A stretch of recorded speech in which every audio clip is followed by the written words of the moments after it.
Merry Christmas everyone. I just wanted to come here and wish you a happy Christmas, and I hope you're having a really wonderful time with your family. And I just wanted to share a little story that happened to me when I was in Jerusalem 2 years ago, and it happened around Christmas time, and it's so hilarious. I just wanted to share that with you and hope yeah, it brings some Christmas joy, because I think the Lord is just, he's got such a sense of humor. So I wanted to share this with you. So what happened was that I went on a missions trip with a Christian organization to Bethlehem at Christmas time in December, just a few days before Christmas, and we were doing ministry among the Muslims in Bethlehem, and it was just, yeah, such an amazing time and such a gift that the Lord would allow me to do that. And it also was my first time in Israel, so I thought, so the trip was just under a week just before Christmas, and I thought I'd just take the opportunity and arrive a few days early, so that, you know, I can do a bit more sightseeing and see a few things, and yeah, just spend time with the Lord. So the pastor of our church, our pastor, he lived in Jerusalem for a while, so he organized me this amazing place to stay, which is I don't know what you call it, but it's underneath a church, and they host Christians in Jerusalem who are there to do ministry, and it's just a beautiful place.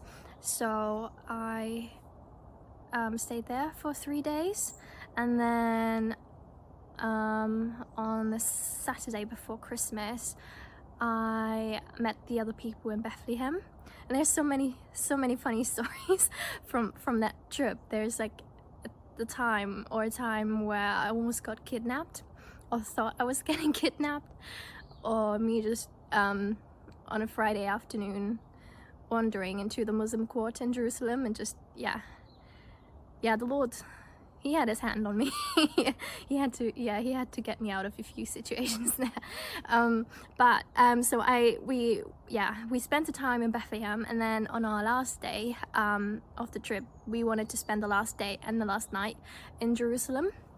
So we packed all our things, got on the bus to Jerusalem, past the checkpoint and everything, and we planned to stay in an Airbnb somewhere in Jerusalem.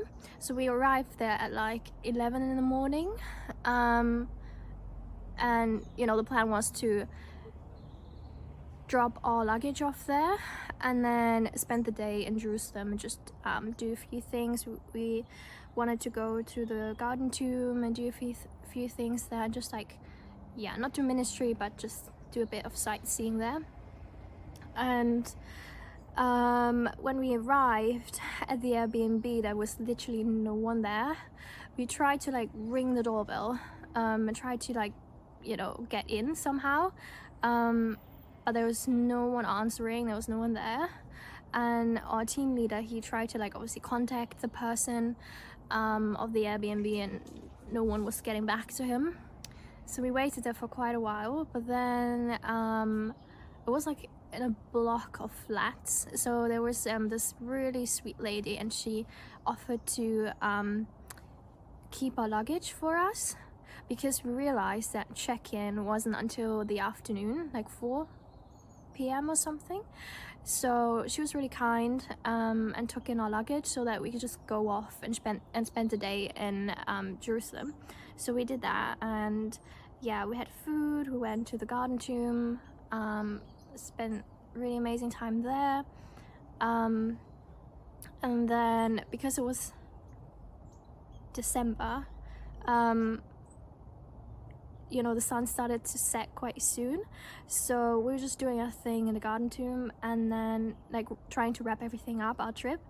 And then our team leader, he got an email that our booking got cancelled for our Airbnb.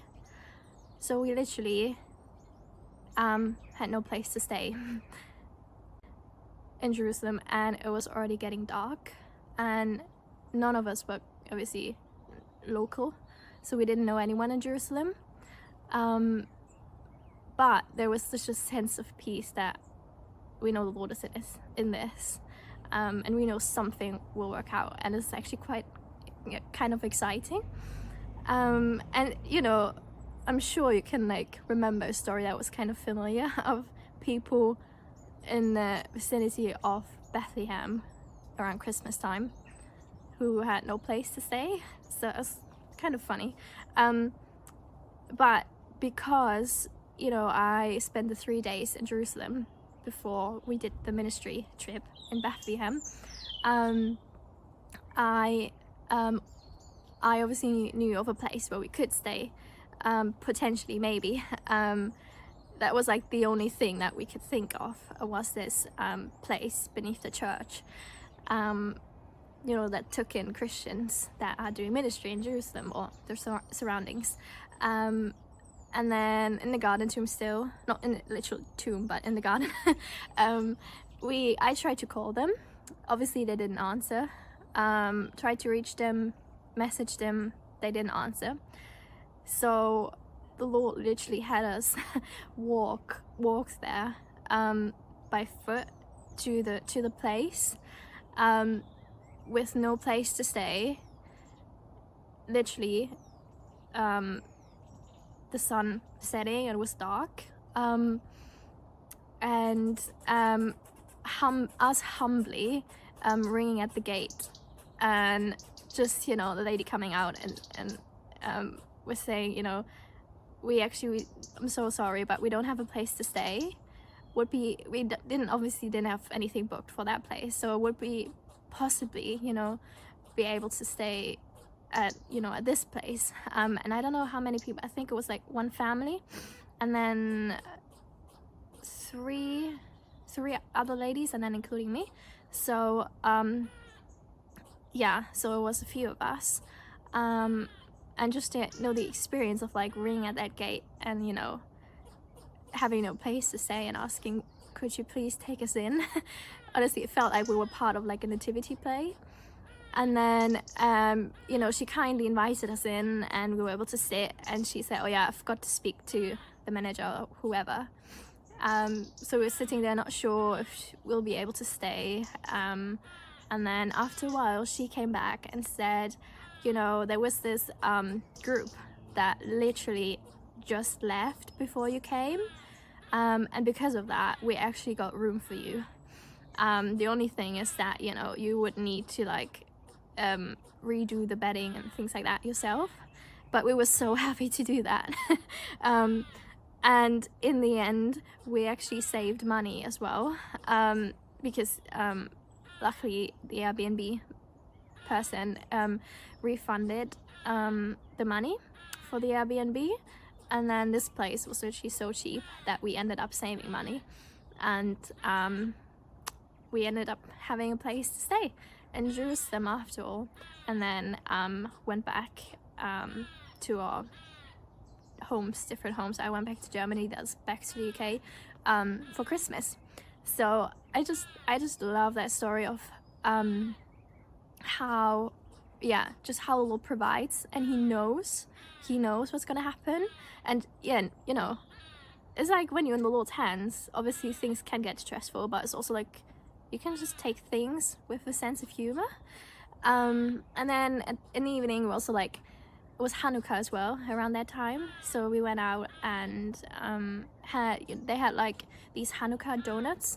So I learned that during the festival it's like so unhealthy because it's, you know, the festival of like oil, so they eat food, so much food that's like fried in oil. So they had these really amazing donuts fried in oil, that we had McDonald's and those donuts for dinner on the 22nd of December.